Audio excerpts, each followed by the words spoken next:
Praise the Lord, good evening, सबको जय मसीह की।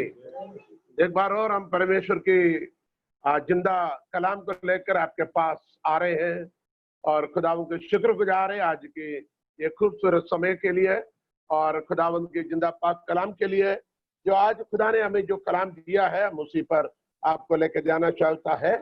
जैसे कि हर एक मसीह लोगों को ये पता है, विश्वासियों की पिता, द फादर ऑफ फेथ। छोटे बच्चों से भी पूछा जाए, संडे स्कूल में सीखा जाता है, Abraham is the father of the faith.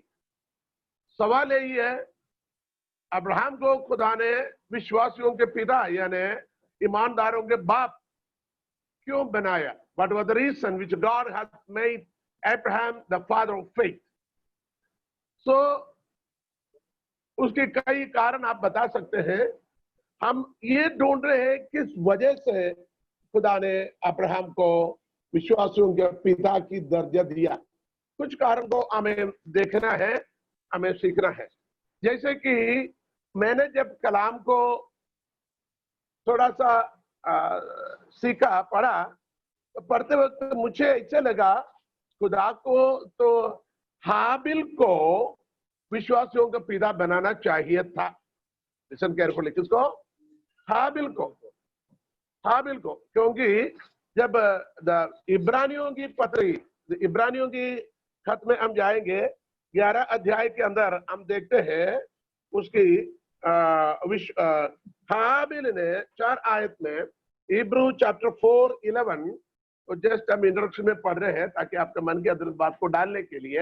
अतः हम उस विश्राम में प्रवेश करने का, हिब्रू 11 का 4,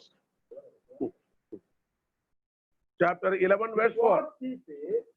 हाबिल ने कैसे उत्तम बलिदान, देखो, विश्वास ही से हाबिल ने काइन से भी उत्तम बलिदान परमेश्वर के लिए चढ़ाया। खुदावंद के लिए, बस खुदावंद के लिए जब बलिदान चढ़ाने की, ऑफरिंग द सैक्रिफाइसेस की टाइम आया, by faith. So there we can see Cain और आबेल दोनों लेके आया, बट खुदा ने हाबिल की बलिदान को कबूल किया, कबूल फरमाया।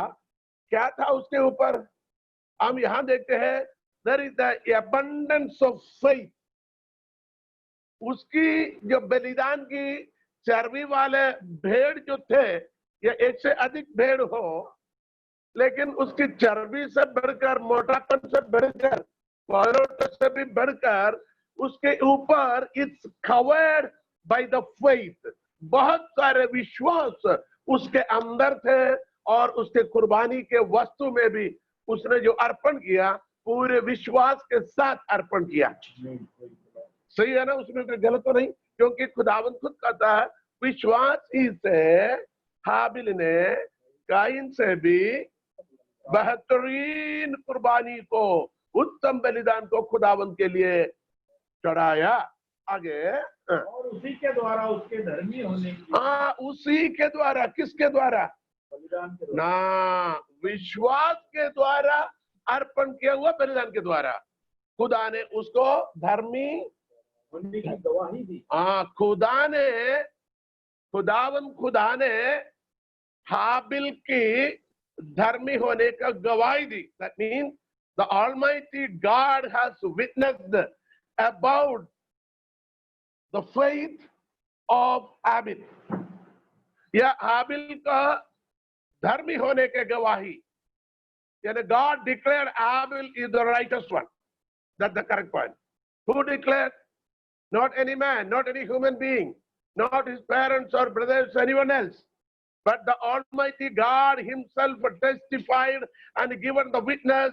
Abel is become justified.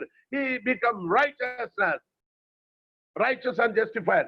यानी उसको धर्मी ठहराने का, राष्ट्रवाद ठहराने के गवाही खुदा ने स्वयं को दिया। That means we have a point there. Actually हाबिल को ही क्या करना था? विश्वासियों का, ईमानदारों का पिता बनाना था, लेकिन ऐसे हुआ नहीं। कहीं पर भी पूरी पाक कलाम के अंदर हाबिल के बारे में वो विश्वासियों के पिता है करके नहीं लिखा हुआ, ये अपनी सोच है जो कलाम के अंदर हम देखते हैं। लेकिन we can see the book of Genesis chapter 17 verse 5, there we can see the God itself declare Abraham the father of faith. उत्पत्ति 17 अध्याय 5 आयत, पैदाइश 17 बाब 5 आयत में खुदा ने अब्राहम को विश्वासियों के पिता होने का इसलिए अब से तेरा नाम अब्राम ना रहेगा। देखिए खुदा अब्राहम के पास, क्योंकि अब्राहम का पुराना नाम अब्राम है, दो ही शब्द है, अब्राम। अब्राम के अर्थ ये हुआ ऊंचा किया पिता, ऊंचा किया गया पिता, एक्सॉल्टेड फादर,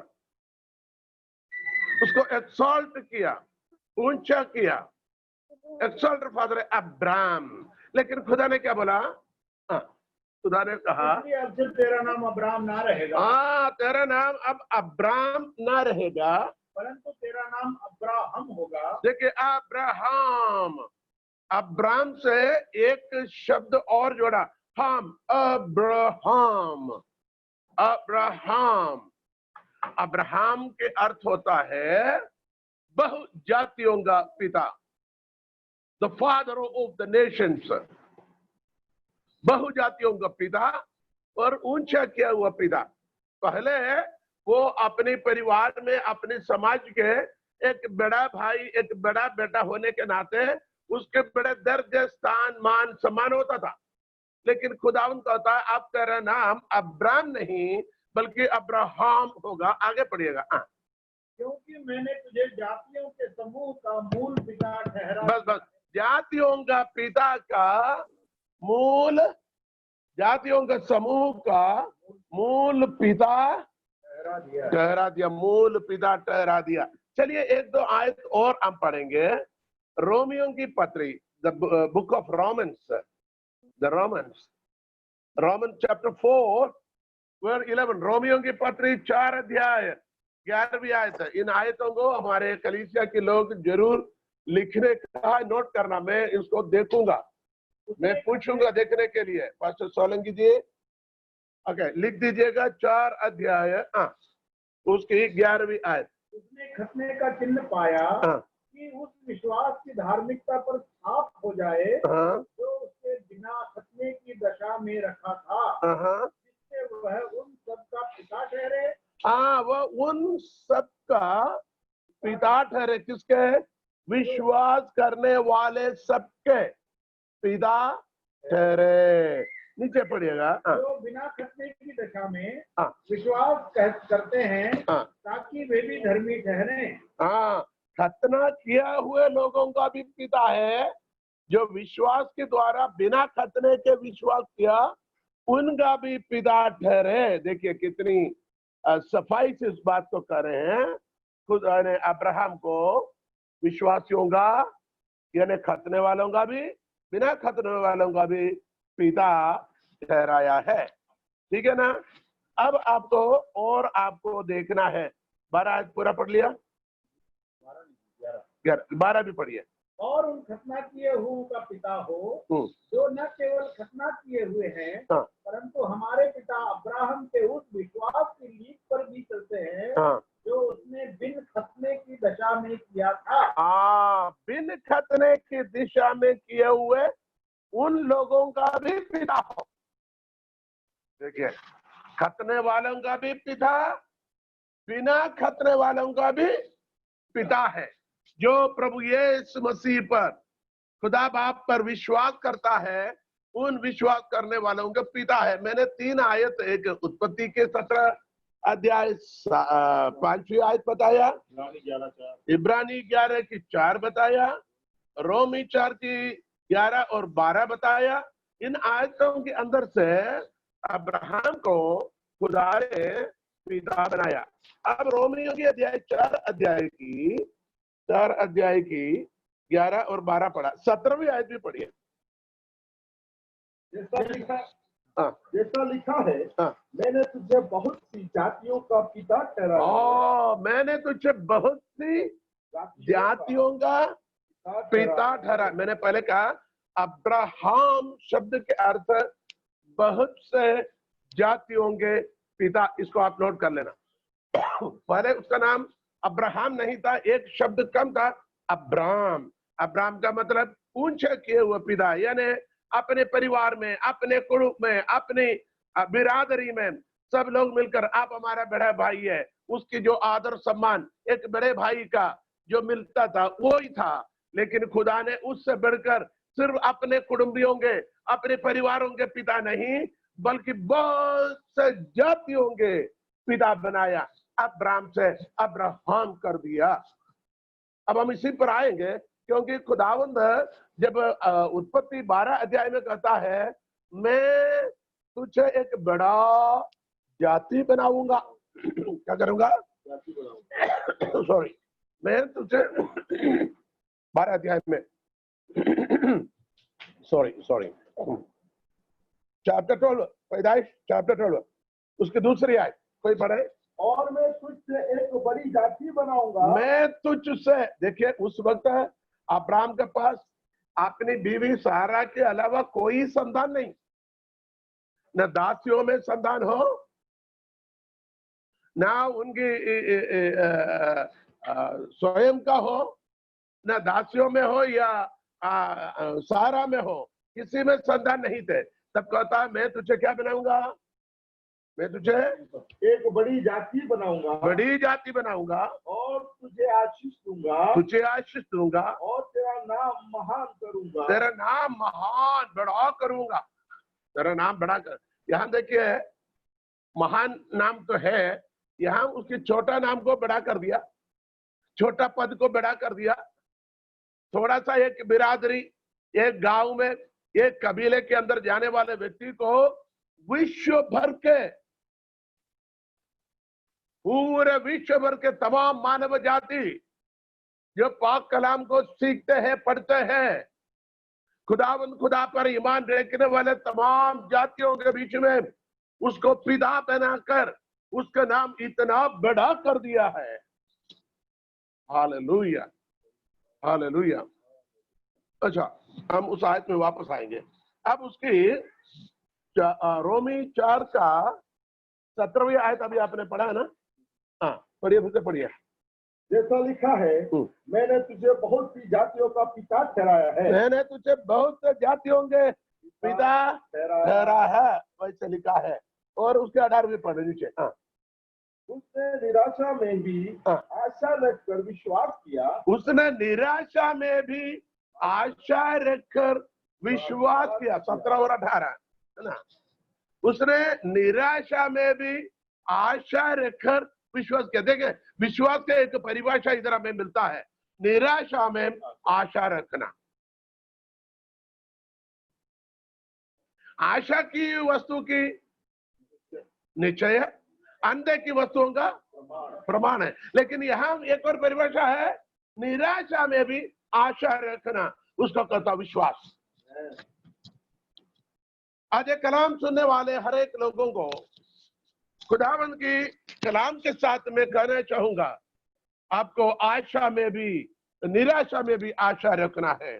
भले हमारा जीवन निराशा हो, भले हमारे जीवन में मुसीबतें हो, भले हमारे जीवन में तकलीफें हो, भले हमारे जीवन में संकट हो, भले हमारे जीवन में कर्जा हो, जरूरतें हो, भले हमारे जीवन में आंसू हो, भले हमारे जीवन में कुछ ऐसा हताश और निराश हो, इन तमाम चीजों के बीच में आप आशा को खो नहीं बैठना, बल्कि निराशा के अंदर आपको आशा रखना। उसको कहता विश्वासी।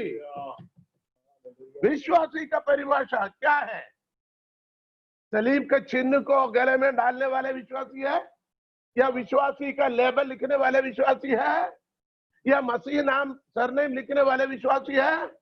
मैं कहता हूं निराशा में आशा को उम्मीद करने वाले, आशा की क्लेम करने वाले, वो ये विश्वासी। Hallelujah, praise the Lord. 17 और 18वीं आयत फिर से पढ़िए। 18 उसने निराशा में भी आशा रखकर विश्वास किया इसलिए कि उस वचन के अनुसार की तेरा वंश ऐसा होगा, तेरा वंश ऐसा होगा, वह बहुत सी जातियों का पिता हो, वह बहुत जातियों का पिता हो। वह जो 100 वर्ष का था, हाँ, अपने मरे हुए से शरीर 100 वर्ष का था अपने मरे हुए शरीर, और सारा की गर्भ की मरी हुई की दशा जानकर भी, अपनी पत्नी सारा की शरीर की गर्भ की मरी हुई स्थिति को भी जानकर विश्वास में निर्बल ना हुआ, फिर भी उसने विश्वास में निर्बल नहीं हुआ, क्योंकि अपना उम्र 100 साल का है, शरीर की ताकत खत्म हो गए। अपने बीवी के 90 साल का, लेकिन उसकी गर्भ की यानी उसकी उस शरीर की गर्भ धारण करने की क्षमता की निर्जीव अवस्था है, उसको भी वो समझने के बाद भी उसने आशा को नहीं छोड़ा, वो निराशा में नहीं गया, निराशा के अंदर उसने आशा पैदा किया और उसने हालेलुया निराशा में आशा की उम्मीद किया। उसका नाम है अब्राहम। Hallelujah, hallelujah. तो कुछ आयतें हमने इसलिए पढ़ा क्योंकि हमें इस कलाम के द्वारा यह समझ में आ गया, Abraham is alone the father of faith, no one else. भले कितना भी सबूत लेके आया, कितने भी लोग भले हो, लेकिन अब्राहम ही विश्वासियों की पिता है। ये अब्राहम ने जबरदस्ती लिया हुआ नहीं, बल्कि खुदा ने उसके विश्वास को देखकर उसको दिया हुआ पद है, दिया हुआ अधिकार है, दिया हुआ उस पोजीशन है, ताकि he is the father of faith and God has justified him and God become called you are the father of faith।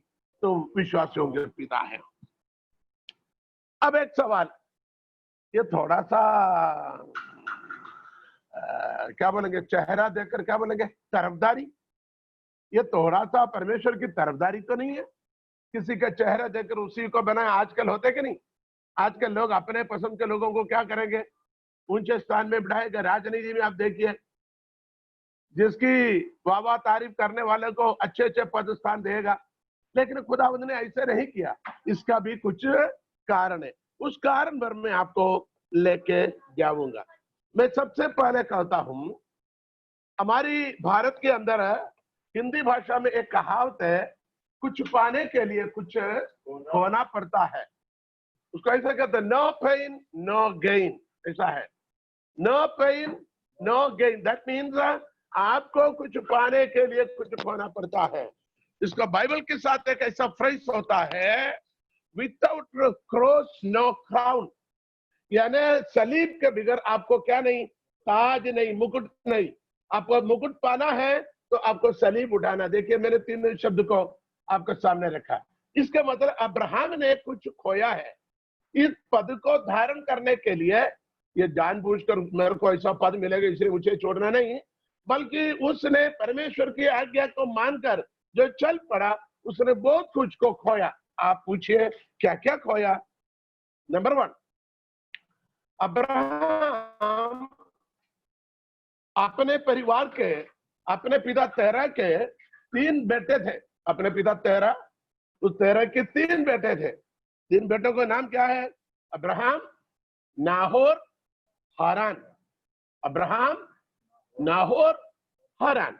Abraham सबसे बड़ा बेटा था, और बड़ा बेटे को पिता के बाद जो पद होता है, पिता के स्थान फिर बड़े बेटे का है।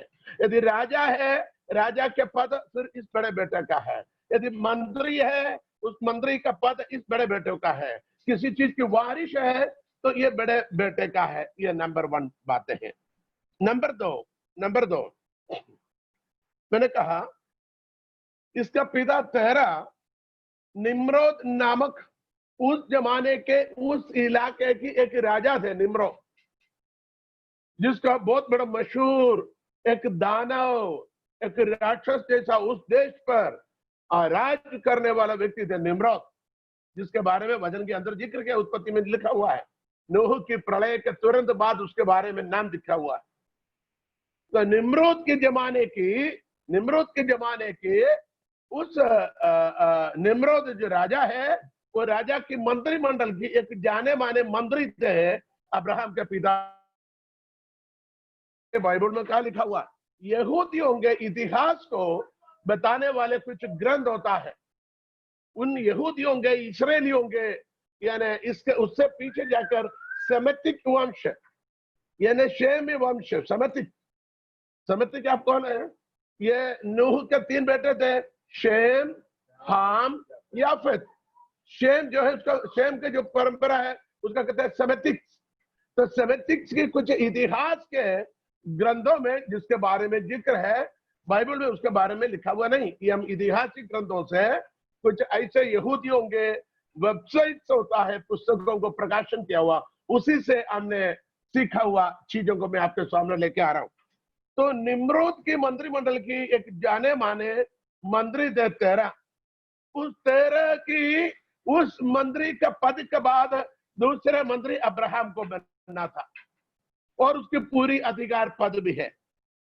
तीसरी बात, अब्राहम के परिवार में बताया जाता है उनके पूरे कुटुंब और रिश्तेदार हैं, उनके जो बिरादरी के अंदर कम से कम 1800 मेंबर्स थे। इनके घर में बहुत सारे नौकर चाकर भी थे, दास दासियां भी थे। तो सब मिलकर इनके भाई नाहोर और हारान और ये तमाम लोगों के परिवार के सब मिलकर कम से कम 1800 मेंबर्स वाले एक बहुत बड़ी जॉइंट फैमिली थे।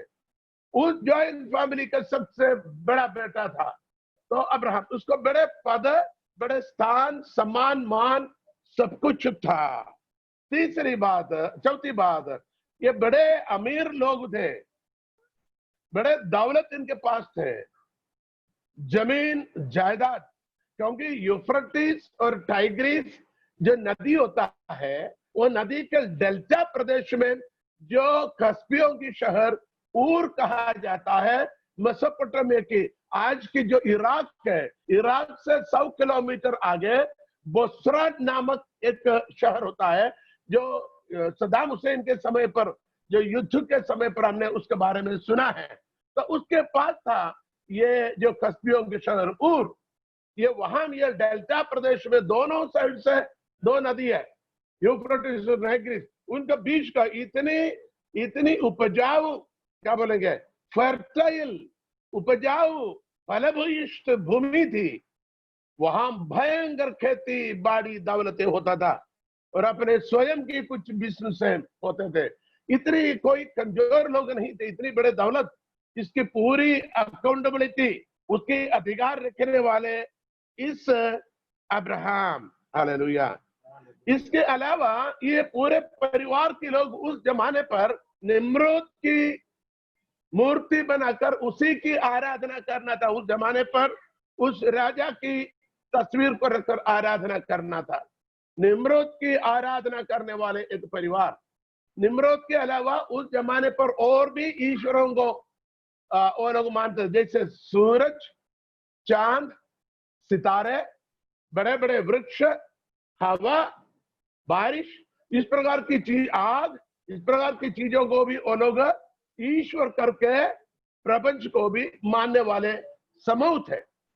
ये सब कुछ करने वाले समूह के अंदर अब्राहम के बारे में कहा जाता है, अब्राहम इन चीजों के सामने दंडवत नहीं करता था।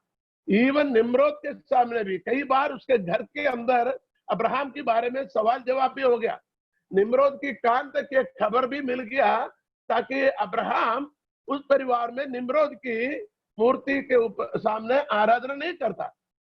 अब्राहम एक अलग स्वभाव का था, यह सब कुछ अपने घर में है, सभी लोग करता है, लेकिन अब्राहम इस मूर्तियों पर, इसके सामने घुटना नहीं टेकता था। न सूरज को, न चांद को, न सितारे को, न हवा को, न बड़े वृक्ष को, न पानी को, न आग को, किसी चीज को वो नहीं करता था, क्योंकि ये हमेशा सोचता था। बताया जाता है अब्राहम सोचते थे, देखो वो भी ईश्वर है। कौन सा? सूरज, sun is the god, moon also god. तो एक बड़ा है, दूसरा छोटा है। एक में भयंकर ताकत है, एक में ताकत नहीं है। एक में भयंकर रोशनी है, दूसरे में रोशनी नहीं है। एक दिन में पूरब में उदय होता है, एक शाम को पश्चिम में होता है।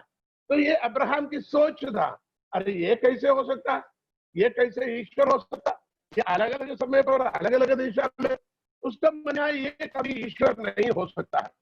उसने ये सोचा इसे भी बढ़कर, यदि ऐसा है, इससे भी बढ़कर कोई ईश्वर या शक्ति होगा। इस पर आप पर हम चलते फिरते अपने काम के बीच में अपनी ड्यूटी, अपने उत्तरदायित्व, अपने काम के साथ वो अपना बातों को सोचते सोचते सोचते रहता था।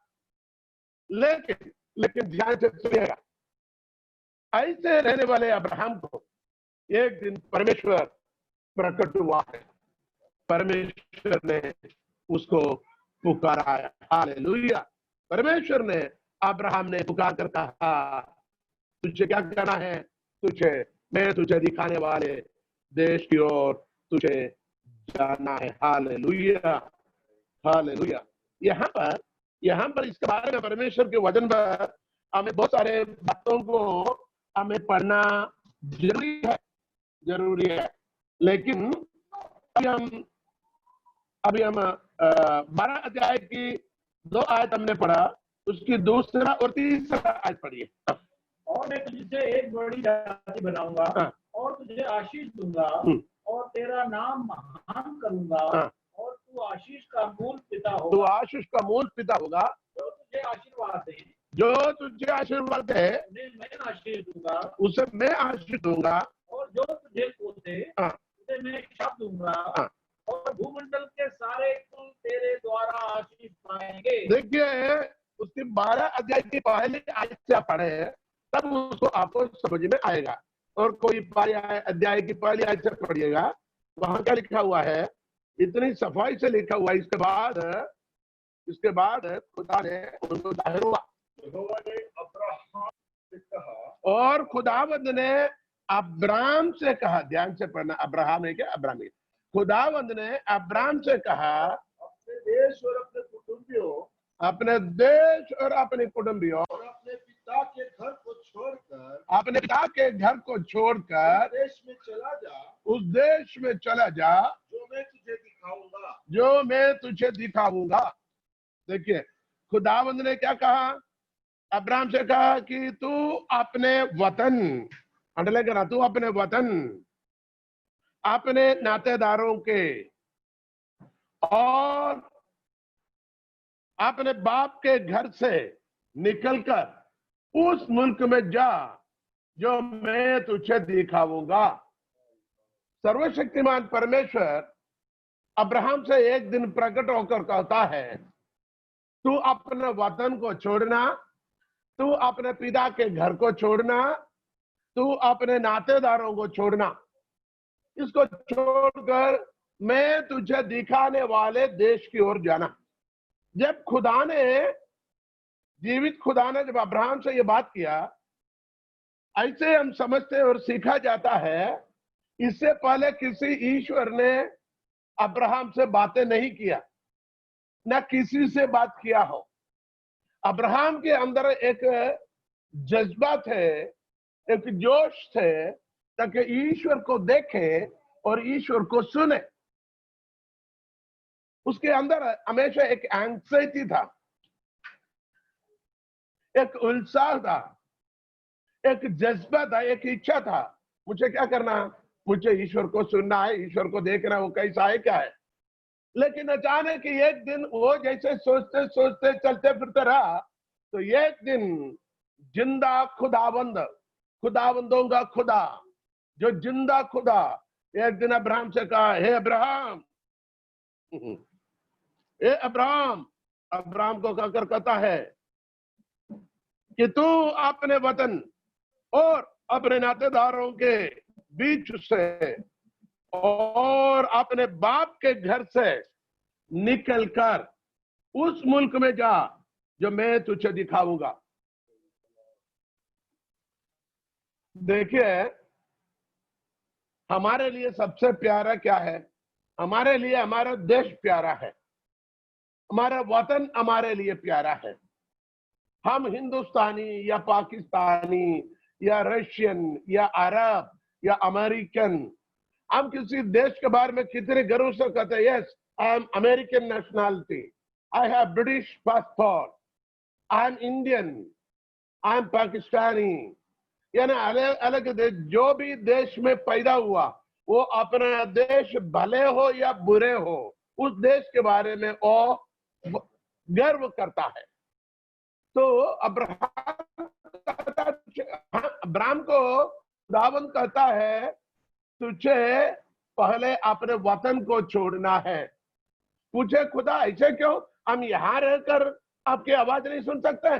यहाँ रहकर आशीष नहीं पा सके? ये हमारी आत्मिक जीवन के एक सवाल है।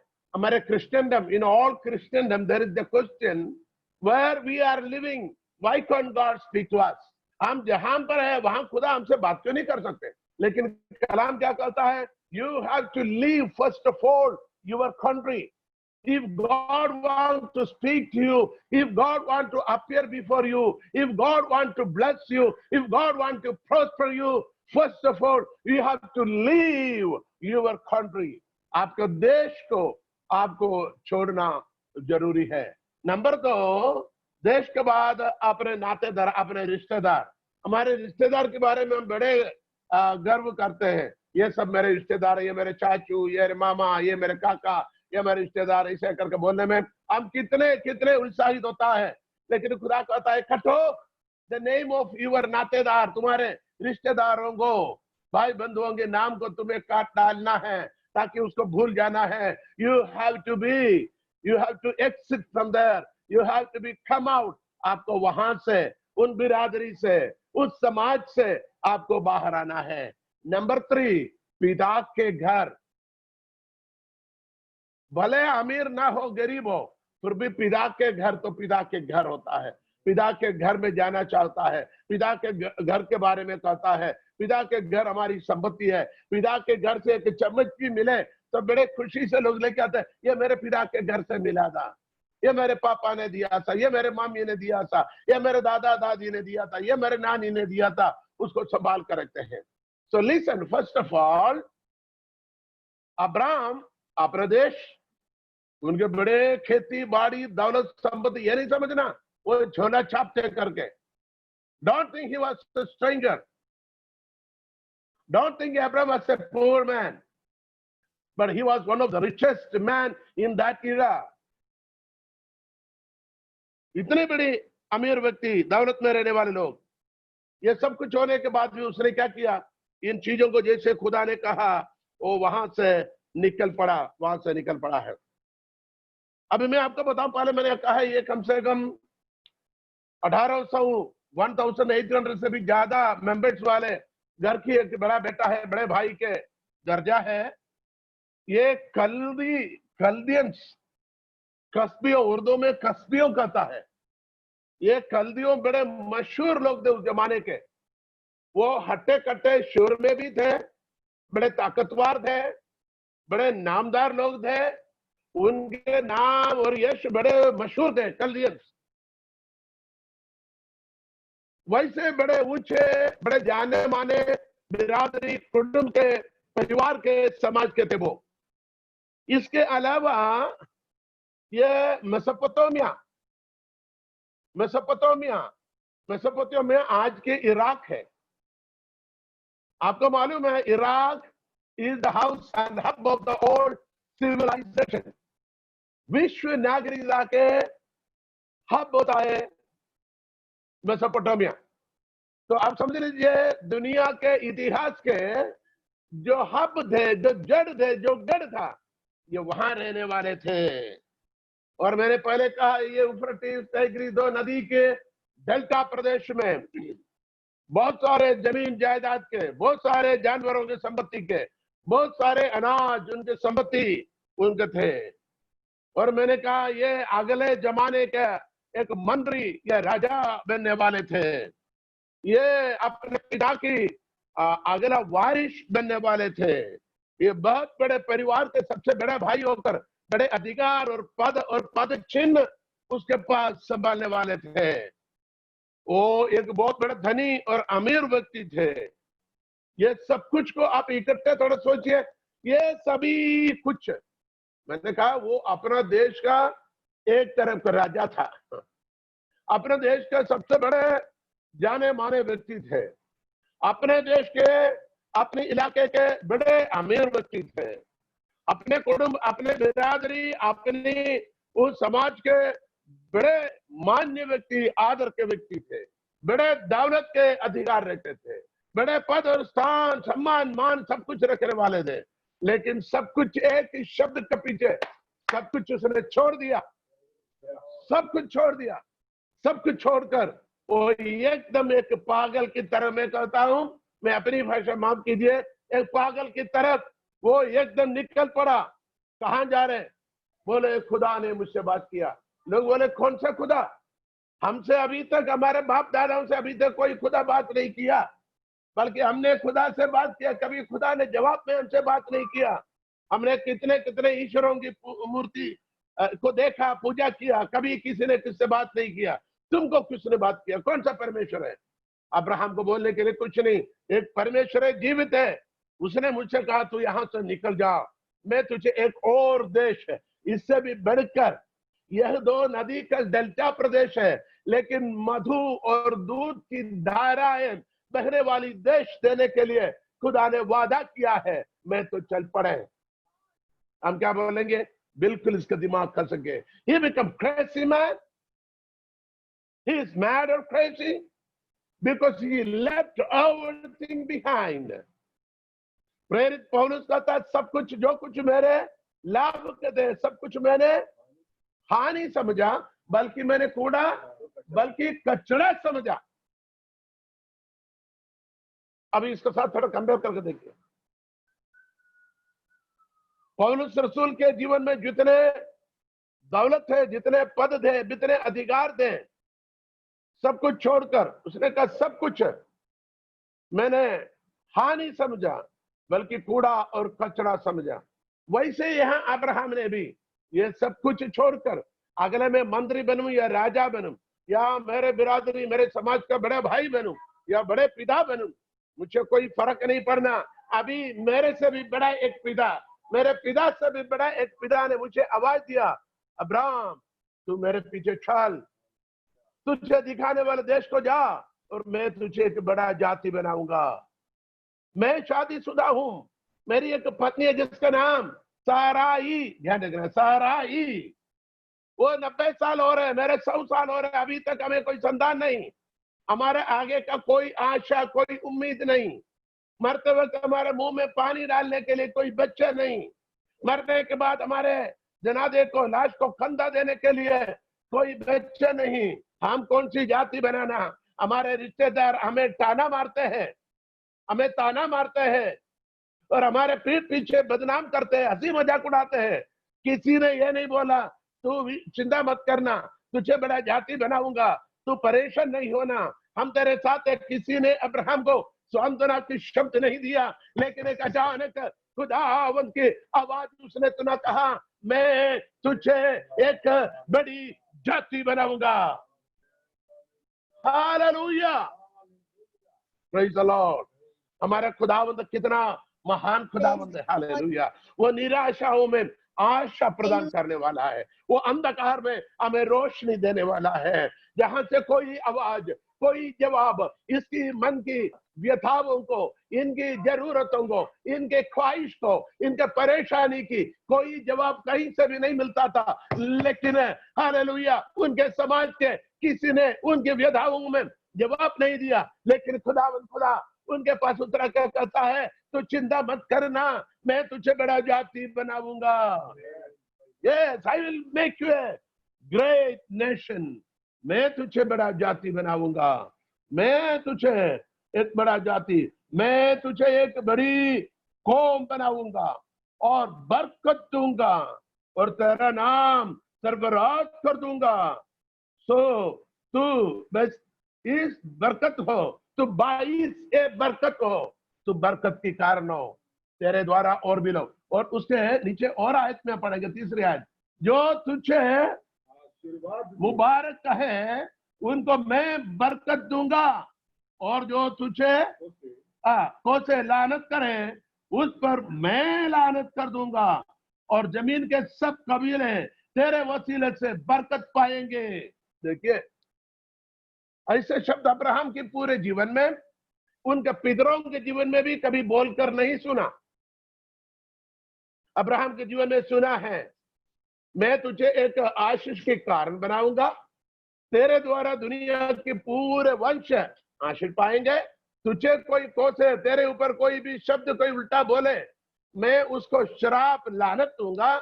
तेरे द्वारा दुनिया की तमाम लोग आशीष पाएंगे और तुझे एक आशीष के कारण बनाकर रखूंगा। हालेलुया। अब्राहम को और क्या चाहिए? बस 2 ही जन है, तो 2 जन के अंदर से खुदा ने कहा मैं तुझे एक बड़ी जाति बनाऊंगा।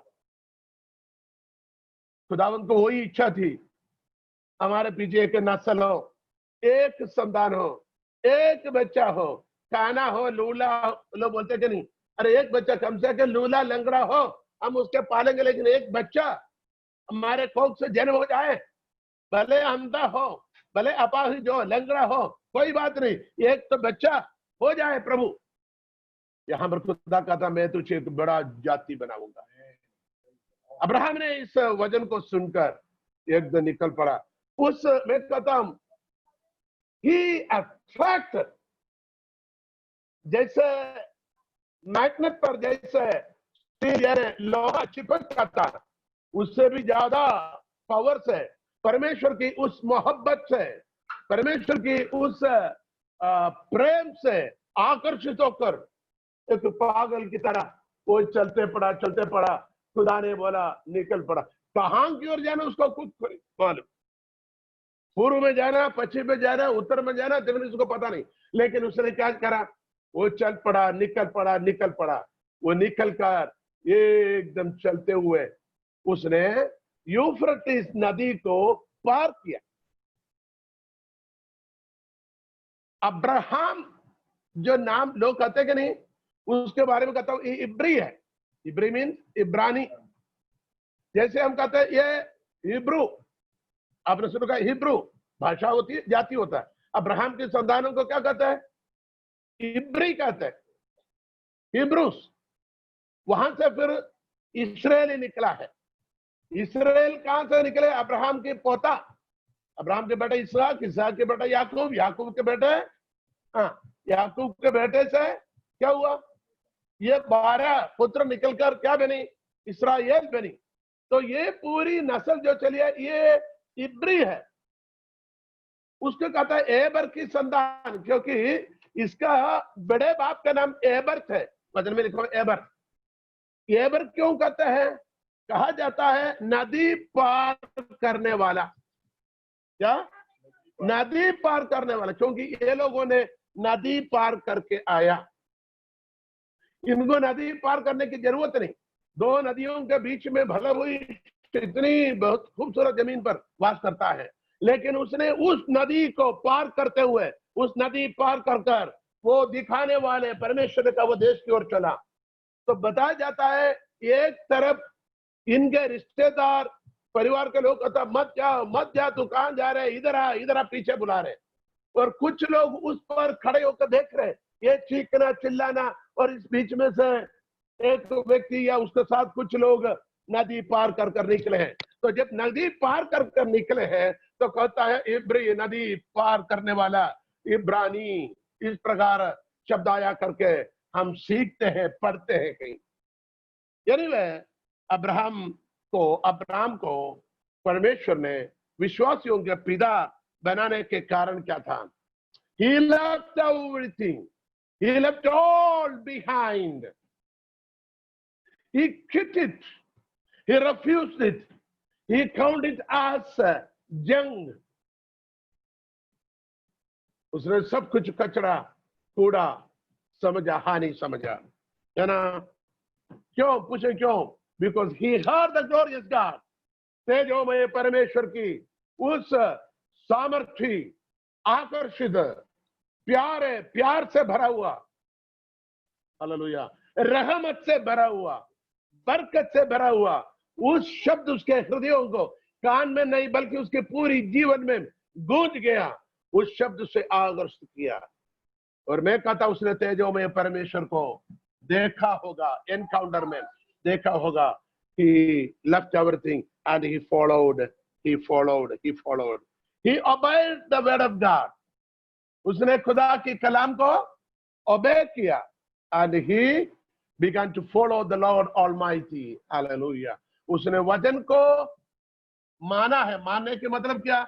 You have to follow. आपको उनके पीछे चलना है. Hallelujah. Whatever belongs to him, he quit everything and he followed. और आप पढ़ते हैं उसके पीछे कौन कौन गया? उसकी पत्नी, जरूर उसकी पत्नी उसके साथ गई, साराई, अब्राम की पत्नी साराई, और उसके पिता तेरह, और उसके भतीजे लूत, और कुछ दास दासियां, कुछ जानवरों को लेकर पिता भी निकले हैं. क्योंकि 11 अध्याय के आखिरी भाग में इस बात को हम पढ़ते हैं. ये लोग वहां से निकल पड़े और हालेलुया, वो लोग वहीं से चलते हुए हारान में पहुंच गया करके हम आगे पढ़ते हैं. So listen carefully. आपको इस कलाम को इस प्रकार सीखना है. खुदा ने अब्राहम को अब्राहम करके बहुत जातियों के पिता के साथ विश्वासियों के पिता. Why God made Abraham as the father of faith? Number 1, उसने क्या किया? उसने निराशाओं में भी आशा रखा. He obeyed the Lord and he leave everything which belongs to him and he followed the Almighty God. That was the first reason. Amen. So listen carefully. अभी इसके अंदर से एक संदेशा, व्यक्तिगत संदेशा है. हमारे परिवार के मेरे बच्चों के लिए. मेरे बच्चे लोग यहाँ बैठे हुए हैं, मेरे बच्चों के बच्चे भी हैं, तो इनको आने वाले नस्ल भी, इन लोगों के लिए विश्वासियों के पिता इस जमाने का मैं हूं. वो लोग क्या बोलेंगे? मैं मरने के बाद में वो लोग बोलेंगे हमारा पिता थे, वो विश्वास करते थे, उनके विश्वास को हमने देखा, हमने उनको पालन किया, उसने वचन में सिखाया और परमेश्वर के वचन को हमारे हृदय में डाला. वो प्रार्थना करते थे, वो बाइबल पढ़ते थे, वो वचन को प्रचार करते थे, लोगों को विश्वास में लेके आते थे, और विश्वास के लिए जो कुछ मिलता था सब कुछ खर्चा किया. वास्तव में अभी वो लोग भले ना बोले, एक जमाने पर मैं मरने के बाद जरूर ये लोग बोलेगा. हाँ, वो जरूर बोलेगा. सही है, बोले. अभी भले ना बोलेगा, मैं मरने के बाद जरूर बोलेगा हमारे पापा विश्वासी थे भैया, अभी हमें पता लग रहा है पापा की कमी, अब हमें महसूस हो रहा है, जरूर बोलेगा. ठीक है.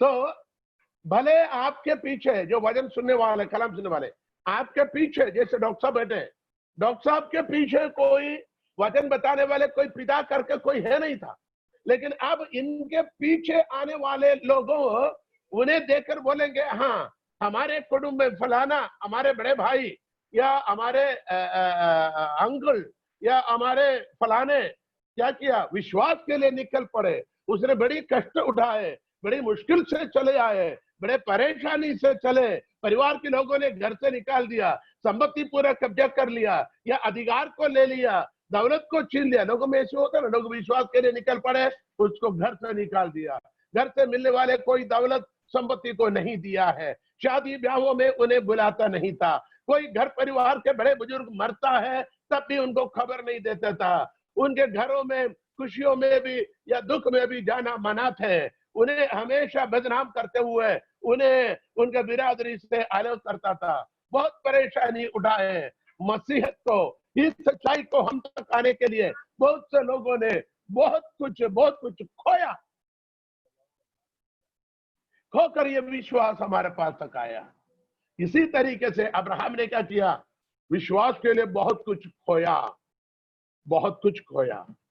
आप बोलेंगे, शायद आप वचन पढ़ेंगे तो सोचेंगे अरे अब्राहम के साथ तो तेरा भी गया जरूर, लेकिन आप 11 अध्याय में पढ़ेगा वो रॉन्ग डायरेक्शन में गया. Wrong people will lead you. When wrong people will lead you, you will reach in the wrong destination. You will reach in the wrong destination. क्योंकि वो लोग हारान में पहुंच गया, बल्कि बुलाया था कनान के लिए था. मैं बताऊं, आयत आपको चाहिए? हालेलुया. आपको 31 चैप्टर 11 verse 31. तेरह अपने पुत्र अब्राहम और अपने पोते लूत जो हारान का पुत्र था और अपनी बहू सारे जो उसके पुत्र अब्राहम की पत्नी थी, इन सबों को लेकर कसदियों के नगर ऊर नगर से निकल कनान देश जाने को चला। कहाँ जाने को? कनान देश जाने को चला। आगे, पर हारान नामक देश में पहुंचकर वहीं रहने लगा। पर हारान नामक देश में पहुंचकर वहीं रहने लगे।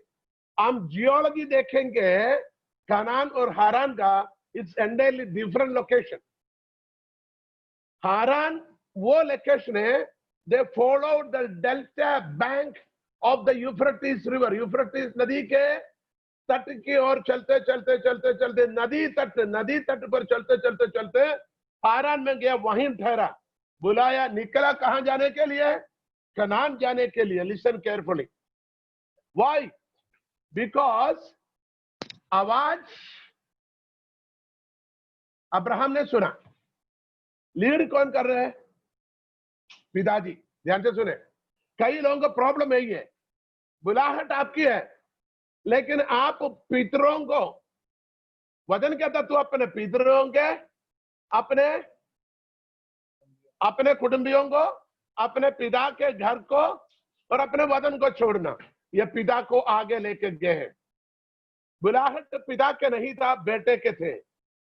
और पिता को आगे आगे आगे आगे आगे है, आजी पिताजी आप जाइए।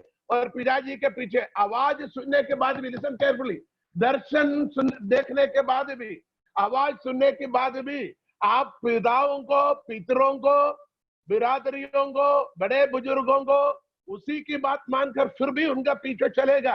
पितरों के, कुटुंबियों की बातों को, परंपराओं के बातों को सुनकर चलेगा तो जरूर तुम गलत जगह पर जाकर पहुंचेगा।